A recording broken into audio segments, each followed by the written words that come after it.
ദക്ഷിണേന്ത്യൻ സംസ്ഥാനമായ തമിഴ്നാട്ടിലെ തെങ്കാശിയിലെ കാശി വിശ്വനാഥർ ക്ഷേത്രം ഹിന്ദു ദൈവമായ ശിവന് സമർപ്പിച്ചിരിക്കുന്നു. തമിഴ് വാസ്തുവിദ്യാ ശൈലിയിൽ നിർമ്മിച്ച ഈ ക്ഷേത്രം 13-ാം നൂറ്റാണ്ടിൽ പാണ്ഡ്യൻ ഭരണാധികാരിയായ പരാക്രമ പാണ്ഡ്യനാണ് നിർമ്മിച്ചത് എന്ന് വിശ്വസിക്കപ്പെടുന്നു. പിന്നീട് മധുരൈ നായ്ക്കരിൽ നിന്നും കൂട്ടിച്ചേർക്കലുകൾ ഉണ്ടായ ക്ഷേത്രത്തിൽ ശിവനെ കാശി വിശ്വനാഥനായും പത്നി പാർവതിയെ ഉലഗമ്മനായും ആരാധിച്ചു പോരുന്നു. ഹിന്ദു ഐതിഹ്യമനുസരിച്ച് പാണ്ഡ്യ രാജാവായ പരാക്രമ പാണ്ഡ്യൻ തെങ്കാശിയിൽ ഹിന്ദു ദൈവമായ ശിവനൊരു ക്ഷേത്രം പണിയാൻ ആഗ്രഹിച്ചു. ഇതിൻ പ്രകാരം ദക്ഷിണേന്ത്യയിലെ ശിവന്റെ പ്രതിരൂപമായ ഒരു ലിംഗം കൊണ്ടുവരാൻ അദ്ദേഹം കാശിയിലേക്ക് പുറപ്പെടുന്നു. എന്നാൽ ശിവൻ അദ്ദേഹത്തിന്റെ സ്വപ്നത്തിൽ പ്രത്യക്ഷപ്പെടുകയും ഉറുമ്പുകളുടെ ഒരു സൈന്യത്തെ പിന്തുടരാൻ ആവശ്യപ്പെടുകയും ചെയ്തു. അടുത്ത ദിവസം അവിടെ ഉറുമ്പുകളുടെ ഒരു പടയുണ്ടെന്ന് അദ്ദേഹം കണ്ടെത്തുകയും വാരാണസിയിലേക്ക് പോകുന്നതിൽ നിന്നും തനിക്ക് തടസ്സമുണ്ടായത് ദൈവിക ഇടപെടൽ മൂലമാണെന്ന് രാജാവിന് മനസ്സിലാകുകയും ചെയ്തു. തുടർന്ന് അദ്ദേഹം ഉറുമ്പ് അവസാനിക്കുന്ന സ്ഥലത്ത് ശിവനായി ക്ഷേത്രം പണിതു എന്നാണ് ഐതിഹ്യം. ശ്രീരംഗം ക്ഷേത്രത്തിന് തൊട്ടു പിന്നാലെ തമിഴ്നാട്ടിലെ ഏറ്റവും ഉയരമുള്ള രണ്ടാമത്തെ ഗോപുരമാണ് ഈ ക്ഷേത്രത്തിനുള്ളത്. ഹിന്ദു പുരാണങ്ങളിലെ ദിവ്യമുനികളായ നാരദൻ, അഗസ്ത്യൻ, മൃഗണ്ടു, ഇന്ദിര, വാലി, നന്ദി തുടങ്ങിയവരെല്ലാം ഈ ക്ഷേത്രത്തിൽ സ്തുതിക്കുകയും ആരാധിക്കുകയും ചെയ്തുവെന്ന് വിശ്വസിക്കപ്പെടുന്നു. 14-ാം നൂറ്റാണ്ടിൽ പരാക്രമ പാണ്ഡ്യനാണ് ഈ ക്ഷേത്രം പണികഴിപ്പിച്ചത് എങ്കിലും പിന്നീട് നായക്കരും വിജയനഗര രാജവംശവും കൂട്ടിച്ചേർക്കലുകൾ നടത്തി.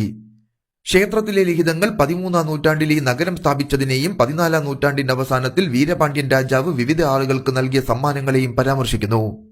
പുരാണത്തിന്റെ ചില പതിപ്പുകൾ അനുസരിച്ച് തെങ്കാശി നന്ദിയുടെ ജന്മസ്ഥലമായി കണക്കാക്കപ്പെടുന്നു. ഏകദേശം 5 ഏക്കറോളമായി വ്യാപിച്ചു കിടക്കുന്ന ഈ ക്ഷേത്രത്തിൽ പാണ്ഡ്യന്മാർ, നായക്കർ, വിജയനഗര രാജവംശം എന്നിവരുടെ രസകരമായ കലയും വാസ്തുവിദ്യയുമുണ്ട്.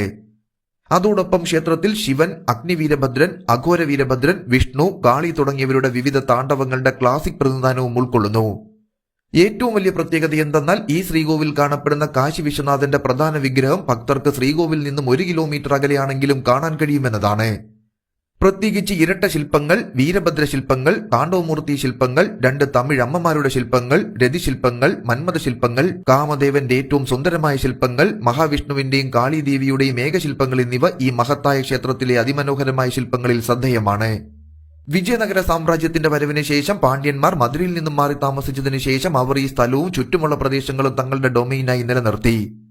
പാണ്ഡ്യ രാജാക്കന്മാരുടെ പട്ടാഭിഷേകം നടന്നത് ഈ ക്ഷേത്രത്തിലാണെന്നും പാണ്ഡ്യരുടെ രാജവംശം അവസാനിക്കുന്നതിന് മുൻപുള്ള അവസാനത്തെ പ്രധാന പ്രദേശമായും തെങ്കാശി കണക്കാക്കപ്പെടുന്നു. ചൊവ്വാദോഷം അനുഭവിക്കപ്പെടുന്നവർക്കും വിവാഹം മുടങ്ങിപ്പോയതിൽ നിന്നും മോചനത്തിനും സുഗമമായ സന്താനലബ്ധിക്കായി പ്രാർത്ഥിക്കുന്നവർക്കും ഈ ക്ഷേത്രം പ്രാർത്ഥനാ സ്ഥലമായി കണക്കാക്കപ്പെടുന്നു.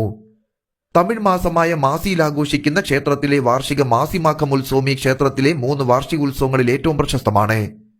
അവരുടെ ഭരണകാലത്ത് പാണ്ഡ്യൻ ഭരണാധികാരികൾ സ്ഥാപിച്ച തെങ്കാശി എന്ന പേരിൽ നിന്നും തെക്കിന്റെ കാശി എന്നാണ് അർത്ഥമാക്കുന്നത്. പട്ടണത്തിൽ കാണപ്പെടുന്ന കാശി വിശ്വനാഥർ ക്ഷേത്രം കാരണം ഈ പേര് ലഭിച്ചിരിക്കാമെന്നും കരുതപ്പെടുന്നു.